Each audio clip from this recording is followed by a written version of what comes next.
Hey, hello Cosmic. My name is Cosmo. Let's welcome to my channel, The Cosmo Official. இன்னைக்கு நம்ம பார்க்க போகிற video வந்து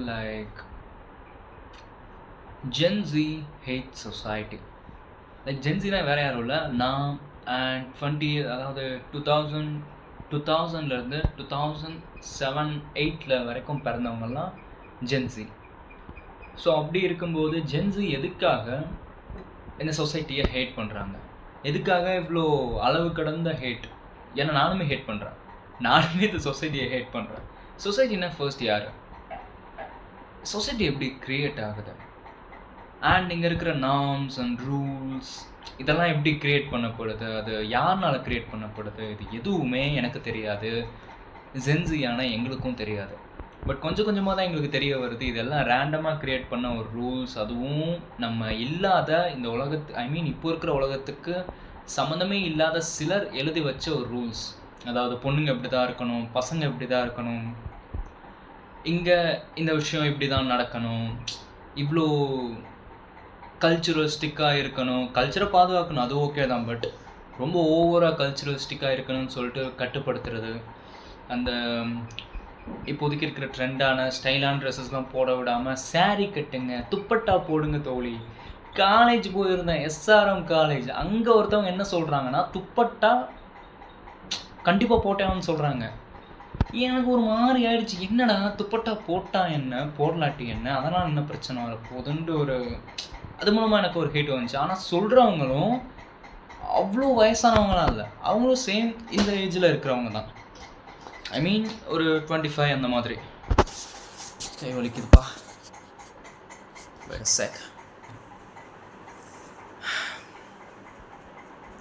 ஒரு ஸ்டாண்ட் வாங்கிட்டா பெட்டராக இருக்கும். சரி, ஓகே, நான் சொல்ல வந்ததை சொல்கிறேன். ஃபர்ஸ்ட் நம்ம எதை பற்றி பேச போகிறோம்னா, Gen Z discover life's truth too early. இங்கே என்ன ப்ராப்ளம்னா, Gen Zக்கு அவங்களோட லைஃபோட ட்ரூத், அதாவது லைஃபோட பர்பஸ் ஆர் சம்திங், லைஃபோட இன்ட்ரெஸ்டிங்கான க்யூரியாசிட்டி திங்ஸ் லைக் ஸ்பேஸ் பற்றின விஷயங்கள், அதோட சப்கான்சியஸாக ஃபிலாசபியான விஷயங்கள், இது எல்லாமே யூடியூப் கண்டென்ட் கிரியேட்டர்ஸ்னால சீரியஸ்லி ஜஸ்ட் அ செகண்ட், எனக்கு வேர்த்தாலும் பரவாயில்ல, please just a second.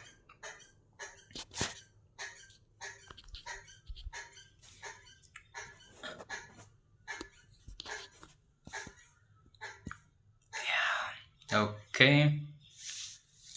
So இந்த மாதிரி விஷயங்களை Gen Z முன்னாடியே தெரிஞ்சுக்கிறாங்க. எதை மூலமானா, முன்னாடியே தெரிஞ்சுக்கிட்டவங்க இவங்களுக்கு சொல்கிறது மூலமாக.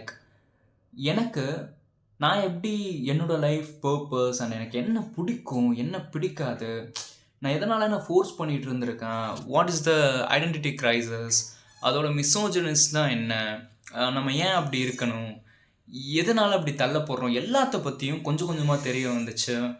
யூடியூப் கண்டென்ட் கிரியேட்டர்ஸ் எனக்கு ரொம்ப ஹெல்ப் பண்ணாங்க. என்ன மாதிரியே பல Gen Z kids, Gen Z மட்டும் கிடையாது, மில்லேனியல்ஸ் அண்ட் Gen Z, இனி வரப்போகிற Gen ஆல்ஃபா, எல்லாத்துக்குமே இந்த கண்டென்ட் கிரியேட்டர்ஸ் எல்லோரும் ரெடியாக இருக்காங்க சொல்லிக் கொடுக்குறதுக்கு. ஏன்னா அவங்களுமே அனுபவிச்சவங்க, அவங்க எல்லோரும் 90s கிட்ஸாக இருந்தவங்க. அதுவுமே 90s கிட்ஸ்னு பிரிச்சிட முடியாது. இப்போ இருக்கிற இவங்களும் இருக்காங்க, but most of the 90s, அதாவது 90s பிறந்தவங்க, அவங்க ரொம்ப அப்போது இருந்த கஷ்டம் இப்போது யாரும் பற்றக்கூடாதுன்றதுக்காண்டி, அப்போது இருந்த அவங்களுக்கு உண்டான அந்த கட்டுப்பாடுகள் இப்போது யார் மேலேயும் போட்டக்கூடாதுன்றதுக்காண்டி நிறைய பேர் ரொம்ப அவேராக க்ரியேட் பண்ண ட்ரை பண்ணுறாங்க, ட்ரிக் பண்ணிட்டும் இருக்காங்க. கைஸ்கெல்ஸ், காசி கார்னர், A2D, அப்புறம் JK, சத்யா, இந்த மாதிரியான தமிழில் மட்டுமே இவ்வளோ கிரியேட்டர்ஸ், இனி ஹிந்தி, இங்கிலீஷ்னு சொல்லிட்டு எல்லா இடத்துலையும் நிறைய கிரியேட்டர்ஸ் இருக்காங்க. ஸோ இந்த மாதிரி விஷயங்கள் மூலமாக Gen Zக்கு சீக்கிரமாகவே நிறைய விஷயங்கள் தெரிய வந்துடுது. அவைலபிலிட்டி அதிகமாக இருக்குது. Phone, mobiles, laptops, internet connection, இதெல்லாம் இப்போ தான் வந்திருக்கு. ஒரு 10 to 15 இயர்ஸ் ஆகிருக்கு. 15 இயர்ஸ்க்குள்ளே இது ரொம்ப அதிக வளர்ச்சி அடைஞ்சிருக்கு. இப்போ இருக்கிற நம்ம எல்லாமே, இப்போ இருக்கிற ஹியூமன்ஸ் ஒரு எவால்வ் ஹியூமன் தான் நம்ம சொல்லி ஆகணும். இதுக்கு முன்னாடி இருந்தவங்க அப்புறம் இன்டர்நெட் இல்லாதவங்க, ஸ்ட்ரெயிட்டாக பேசணும், கடிதம் அந்த மாதிரி இருந்துச்சு. ஆனால் இப்போது இன்டர்நெட் மூலமாக ஈஸியாக பிஸ்னஸ் பண்ண முடியும், ஸ்டாக்ஸ் வாங்க முடியும், பணம் சம்பாதிக்க முடியும், ப்ராடக்டை விற்க முடியும், எல்லா விஷயங்களையும் பண்ண முடியும், அவேர் ஆக முடியும், புக் படிக்க முடியும், எல்லாத்தையுமே பண்ண முடியும். ஸோ அப்படின்னும் போது Gen Z and இப்போ இருக்கிற எல்லாமே, அதாவது இப்போ இருக்கிற டீனேஜர்ஸ், அடல்ட்ஸ் எல்லாமே அவங்களுக்கு ஒரு புது பவர் கிடைச்சிருக்கு. அந்த பவரை யூஸ் பண்ணி இந்த மாதிரியான அந்த கல்ச்சுரலிஸ்டிக் மதர் ஃபக்கிங் திங்ஸ்ல இருந்து, நான் கல்ச்சுரல் தப்பு சொல்ல, நான் அப்படி சொல்லியிருந்தா மேபி அப்படி புரிஞ்சுக்கிட்டேன், நான் மன்னிச்சுங்க. பட் நான் கல்ச்சுரல் தப்பு சொல்லவே கிடையாது. Cultural is really good thing. ஏன்னா தமிழ்நாட்டில் கல்ச்சுரல்ன்றது அது நம்மளோட பாரம்பரியம், அது தப்பு இல்லை. ஆனால் அதை நம்ம மேலே திணிக்கக்கூடாது, நம்ம பிடிச்சி ஏற்றுக்கிறணும். ஸோ அதைத்தான் நான் சொல்ல வரேன். அண்ட் இந்த மாதிரி இருக்கனால தான் ஜென்சி அந்த மாதிரி விஷயங்களை சீக்கிரம் இந்த மாதிரி போனப்பா மூச்சு வாங்குது. ஸோ சீக்கிரமே தெரிஞ்சுக்கிறதுனால இது ஒரு பெரிய ஒரு அவேரை கிரியேட் பண்ணுது. இது மூலமாக ஜென்சி என்ன பண்ண ஆரம்பிச்சிடுறாங்கன்னா, யோசிக்க ஆரம்பிக்கிறாங்க. சரி, யோசிச்சாங்க, என்ன முடிவு பண்ணாங்கன்னா, சரி ஓகே தெரிய வந்துச்சு, யோசிச்சாங்க. சரி என்ன முடிவு பண்ணினாங்க அப்படின்னு கேட்டிங்கன்னா, like we are living by a rule made for different world. அதாவது இப்போ இருக்கிற வேர்ல்டுக்கும் இந்த ரூல் கிரியேட் பண்ண வேர்ல்டுக்கும் சம்மந்தமே கிடையாது. நம்ம சுதந்திரம் வாங்கி 76 வருஷம் தான் ஆகுது. அந்த 76 வருஷத்துக்குள்ளே 2000 வரைக்குமே நிறைய கட்டுப்பாடு இருந்துச்சு. கேஸ்ட் ரீதியாக ப்ராப்ளம்ஸ் இருந்துச்சு. 2015 வரைக்குமே நிறையா ப்ராப்ளம்ஸ் இருந்துச்சு. இப்போ ப்ராப்ளம்ஸ் எல்லாம் கொஞ்சம் கொஞ்சமாக கம்மியாகிக்கிட்டே வருது. ஸோ அப்படி இருக்கிறப்போ இப்போது இந்த ரூல்ஸஸ், பொண்ணுங்களுக்கு இருக்கிற ரூல்ஸ், பசங்களுக்கு இருக்கிற rules, gays and transgenders, lesbians, இந்த மாதிரி எல்லாத்துக்குமே இருக்கிற ரூல்ஸ் எதுவுமே செட் ஆகலை. ஏன்னா இந்தியாவில் நான் புதுசாக பார்த்துட்ருக்கேன். புதுசாக பார்க்கும்போது அதை அக்செப்ட் பண்ணிக்க முடியல. இந்தியானால கிடையாது, இங்கே இருக்கிற மக்கள்னால. ஸோ என்ன பண்ணுறது, we have a 2 choice. So அதாவது நமக்கு 2 சாய்ஸ் இருக்குது, ஜென்ஸீஸ் அண்ட் கிட்ஸுக்கு, இப்போ இருக்கிற அடல்ட்ஸ், கிட்ஸ் எல்லாத்துக்குமே. ஒன்று, இதை அக்செப்ட் பண்ணிக்கிட்டு இந்த மெஸ் எல்லாத்தையும் அக்செப்ட் பண்ணிக்கிட்டு வாழ கற்றுக்கணும். இன்னொன்று, ப்ரொட்டஸ்ட் பண்ணணும். ப்ரொட்டஸ்டா ப்ரோ, எங்கே ப்ரொட்டஸ்ட் நடந்துச்சு? நான் எந்த ப்ரொட்டஸ்ட்டையும் பார்க்கலன்னு கேட்டிங்கன்னா, like known protest against the society, like shadow protest, like social media. எல்லாருமே சோஷியல் மீடியாவில் அட்டாக் பண்ணுறாங்க. லைக் எல்லாத்தையும் போட்டு அடிக்க ஆரம்பிச்சிட்டாங்க. கேஸ்ட் பற்றி பேசினா அடிக்க ஆரம்பிச்சிட்டாங்க. யாராச்சும் பொண்ணை ரேப் பண்ணது சரி அப்படி இப்படி மிசோஜனிஸ்ட்டுக்கு சரி பண்ணுற மாதிரி, அது அவன் மேலே தான் தப்பு, அவள் ட்ரெஸ் அப்படி போட்டனால தான் இவன் ரேப் பண்ணான், இந்த மாதிரி முட்டாள்தனமான விஷயங்களுக்கு அக்செப்ட் பண்ணுறோன்னு போட்டு அடிக்க ஆரம்பிச்சிட்டாங்க. இது மூலமாக நிறைய விஷயங்கள் குறைய ஆரம்பிச்சிச்சு. இந்த இன்டர்நெட் நம்ம வேர்ல்டையே கண்ட்ரோல் பண்ணிகிட்ருக்கு. ஸோ அந்த இது நம்ம தமிழ்நாடு, இந்தியாவிலையும் அந்த மாதிரியான விஷயங்கள் இங்கே நடக்க ஆரம்பிச்சிச்சு. லைக் எப்படின்னா, இங்கேயும் கண்ட்ரோல் பண்ண ஆரம்பிச்சிச்சு. ஏன்னா இன்டர்நெட் தான் இங்கே எல்லாமே சரி அப்படின்ற மாதிரி நினச்சிட்டு இருக்காங்க. லைக் கைண்ட் ஆஃப் அந்த மாதிரி பீப்புள்ஸ். அதுதான் உண்மைன்னு சொல்ல முடியாது, பட் கைண்ட் ஆஃப் அது உண்மை தான். ஏன்னா இன்டர்நெட்டை நம்ம 2 விதமாக யூஸ் பண்ணலாம். ஒன்று இன்ஃப்ளூயன்ஸ் பண்ணுறதுக்கு, இன்ஃப்ளூயன்ஸ் தப்பாக யூஸ் பண்ணுறதுக்கு, இன்னொன்று இன்ஃப்ளூயன்ஸை சரியாக யூஸ் பண்ணுறதுக்கு. ஏன்னா தப்பு சரின்னு எப்பயுமே 2 இருக்கலாம், அந்த மாதிரி. ஸோ அப்படி பார்க்கும்போது சோஷியல் மீடியாவை ஜென்சி கையில் எடுத்தாங்க. கண்டென்ட் கிரியேட்டர்ஸ் ஆகும். And it's help to the protest because everyone want to update the society. இதுதான் எழுதி வச்சுருக்கேன். எல்லாருமே அதுக்கு சப்போர்ட் பண்ணாங்க. பிகாஸ் எல்லாருமே அவங்களுக்கு வேணும்னு நினச்சாங்க. நான் சொன்னேன் 90s கிட்ஸ் அவங்க எல்லாருமே அதுக்கு கஷ்டப்பட்டு வந்திருக்காங்க. ஸோ அவங்களுக்குமே வேணும், லைக் அவங்களுக்குமே ஒரு அப்டேட் வேணும் இந்த சொசைட்டியில். ஸோ அவங்களும் ஹெல்ப் பண்ணாங்க. சோஷியல் மீடியாவில் நிறைய பேர் நிறைய விஷயங்கள் சப்போர்ட் பண்ணாங்க. பட் இதுலேயுமே பேக்லாஷ் இருந்துச்சு. சில பேர் மிசோஜினிஸ்ட்டுக்கு சப்போர்ட் பண்ணாங்க, சில பேர் ஹேட் பண்ணாங்க. எல்லாமே நடந்துச்சு, இப்போயுமே நடந்துக்கிட்டு இருக்கு. இப்போயுமே மிசோஜினிஸ்ட்டாக பேசிகிட்டு இருக்கு. சில பேர் சப்போர்ட் பண்ணிகிட்ருக்காங்க, ஃபயர் விட்டுட்ருக்காங்க. எனக்கு பார்க்கும்போது பயமாக இருக்குது. பட் பேசுகிற அளவுக்கு உரிமை கிடச்சிருக்கு, அது வரைக்கும் எனக்கு பெரிய சந்தோஷம். ஏன்னா பேசுகிற உரிமை இங்கே எல்லாத்துக்கும் வேணும். நீ சரியாக பேசிட்டு தப்பாக பேசணும் பிரச்சனை இல்லை, ஆனால் நீ பேசணும். பேசினதுக்கப்புறம் நீ பேசுறது தப்பாக இருந்துச்சுன்னா கண்டிப்பாக ஒன்று அடிக்கிறதுக்கு ஒரு ஆள் இருப்பாங்க. லைக் பேச்சு தான், தப்பாக சொல்ல. ஸோ இந்த மாதிரி ப்ரொட்டஸ்ட் பண்ணி எல்லோரும் ஒருங்கிணைந்து இந்த சொசைட்டியை மாற்றணும்னு சொல்லிட்டு உதவிகரமாக இருக்காங்க. Okay, next one is the revolution is the revolution is already happens. எப்படி ப்ரோ நான் எதையுமே பார்க்கணும்னு நினச்சிங்கன்னா அதுதான் தப்பு. நீங்கள் வெளியே போய் பாருங்கள். என்னதான் துப்பட்டா போடுங்க தோழின்னு சொன்னால் அது போட மாட்டாங்க. பிகாஸ் அவங்களுக்கு அது பிடிக்காம இருக்கும். இப்போது எல்லாருமே அதை ஹேட் பண்ண ஆரம்பிச்சிட்டாங்க. ட்ரெஸ் கோட் எல்லாமே ஸ்டைலாக போட ஆரம்பிச்சிட்டாங்க. எல்லா விஷயங்களையும் ஒரு மாதிரி அவங்களுக்கு பிடிச்ச மாதிரி பண்ண ஆரம்பிச்சிட்டாங்க. எல்லாத்தையுமே அவங்களுக்கு பிடிச்ச மாதிரி பண்ண ஆரம்பிச்சிட்டாங்க. இது மூலமாக ரெவல்யூஷன் கொஞ்சம் கொஞ்சமாக மாறுது. எல்லாருமே அக்செப்ட் பண்ணுறாங்க. வேறு வழி கிடையாது. இது ஆனால் இந்த ஒரு அப்டேட் இந்த ஒரு அப்டேட்டான சொசைட்டிக்கு வந்து கண்டிப்பாக தேவை. ஏன்னா இது இல்லாட்டி நம்ம எல்லோரும் கஷ்டப்படுவோம். ஏன்னா இப்பயே ஆல்ரெடி அந்த பூமர் அங்கிள்ஸ் பூமர் பசங்க எல்லாம் சேர்ந்துக்கிட்டு பொண்ணுங்களை ஸ்லட் சேம் பண்ணுறது, தள்ளி வைக்கிறது, பசங்களை ஒரு மாதிரி பண்ணால் கேன்னு சொல்லி தள்ளி வைக்கிறது. என்னையுமே நிறைய பேர் சொல்லிருக்கானுங்க. கேன்னு சொல்லுவாங்க. என்ன கேன்னு சொல்கிறீங்க? நானும் அப்படி கிடையாது. அப்படியே சொன்னால் எனக்கு ஒன்றும் அந்த அவமானம் கிடையாது. கேன்னு என்ன? எவனாச்சும் என்ன பார்த்து போட ஸ்ட்ரைட்டுன்னா நான் இப்போ என்ன இருக்கு போட ஸ்ட்ரைட் அப்படின்னா நான் அதுக்கு வருத்தம் பண்ணணும். அந்த மாதிரி கேன்னு சொன்னால் நான் அதுக்கு வருத்தப்படணும். ஸோ அப்படி சொல்லவில்லை, பட் சம்டைம்ஸ் சொல்லியிருக்கானுங்க.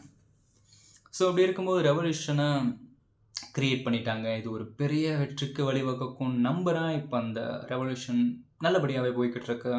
எல்லாமே வெளிநாட்டோட அந்த Europe culture and American culture அந்த மாதிரி ட்ரெஸ்ஸஸ் இதெல்லாம் வெளிப்படுது. இது ஒரு நல்ல விஷயமானா ரொம்ப நல்ல விஷயம். ஆனால் அதுக்குன்னு அவங்க கல்ச்சரை நம்ம எடுத்துக்க கிடையாது. அவங்களோட ட்ரெஸ்ஸிங் சென்ஸ் அண்ட் அவங்களோட சில கல்ச்சுரலாக எப்படி நடந்துக்கணும், எப்படிப்பட்ட விஷயங்கள் நல்ல விஷயங்களை மட்டும் எடுத்துக்கிறது ரியலி ரொம்ப நல்ல விஷயம்னு சொல்லுவேன். ஸோ இதுக்கப்புறம் என்ன நடந்துச்சுன்னா, the world always adapt to the change. வேறு வழியே கிடையாது. ஏன்னா இந்த வேர்ல்டில் இருக்க சொசைட்டியே நாம தான். அடல்ட்ஸும் டீனேஜர்ஸும் தான் சொசைட்டி. பூமர் அங்கிள்ஸ் கிராண்ட்பா என்ன தான் சொன்னாலும் நம்மளால் கேட்க மாட்டோம். பிகாஸ் நமக்கு தெரியும் எது சரின்னு சொல்லிட்டு. ஏன்னா நமக்கு டேட்டா முக்கியம். டேட்டா இருந்தால் மட்டும்தான் எல்லாத்தையும் நம்புவோம். Because that's Gen Z. என்ன தான் ஜென்சியில் சில பேர் அப்படி சுற்றிட்டு இருந்தாலும் அந்த மண்ணு சொல்லுவாங்க, என்னப்பா ஜென்சி ஸ்கூலுக்கு போகாமல் படியில் தொங்கி எடுத்துடுறாங்க அது இதுன்னு சொல்லுவாங்க. பட் அதெல்லாம் சில பேர். ஆனால் சேம் இப்போ இருக்கிற டெக்னாலஜியை வச்சு லேப்டாப் அண்ட் ஃபோன் கேமரா நான் என்னத்த சொல்கிறது, இப்போ இருக்கிற டெக்னாலஜியை வச்சு நிறைய விஷயங்கள் பண்ணிகிட்ருக்காங்க ஜென்சி. அதெல்லாம் பார்க்காம அந்த விஷயங்களை ஃபோக்கஸ் பண்ணிகிட்ருக்காங்க. பட் அதுவுமே ஒரு குறிப்பிட்ட ஒருத்தவள் பண்ணுறது. அதனால் நம்ம பொண்ணுங்களையும் தப்பு சொல்ல முடியாது, பசங்களையும் தப்பு சொல்ல முடியாது. அந்த ஸ்டூடெண்ட்ஸே அப்படி தான், கவர்மெண்ட் ஸ்டூடெண்ட்ஸே அப்படி தான், ப்ரைவேட் ஸ்டூடெண்ட்ஸே அப்படி தான். எதையுமே ஜெனரலைஸ் பண்ணவே முடியாது. பர்டிகுலர் அந்த பர்சன் தப்பு பண்ணால் அது மட்டும்தான். ஸோ ஜென்சியும் அப்படி தான். பர்டிகுலராக சில பேர் தப்பு பண்ணிருக்கலாம், பட் மற்றவங்க எல்லாம் சரியாக இருக்குன்ற மாதிரி சொல்ல முடியாது.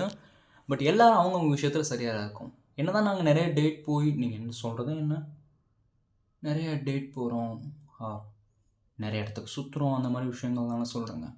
பட் அதில் என்ன தப்பு இருக்குது? நாங்கள் யாரும் ஹர்ட் பண்ணலைங்க. இதில் பொண்ணுங்க சில டேட் போயிட்டா ஸ்லட் சேம் பண்ணுறது, பசங்க சில டேட் போயிட்டா மண்ணும் அதை கொஞ்சிடானேன்னு சொல்லிட்டு அதெல்லாம் அப்படி தான் நடந்துகிட்ருக்கு. ஸோ என்ன சொல்ல வரேன்னா, அந்த வேர்ல்டும் அதுக்கேற்ற மாதிரி அடாப்ட் ஆகிடுச்சு. இங்கே இருக்கிற மக்களும் அடாப்ட் ஆக ட்ரை பண்ணிகிட்ருக்காங்க. பட் எப்படி மிசோஜினிஸ்லாம் அவங்க பபுள்குள்ளே இருக்க தானே விரும்புவாங்க.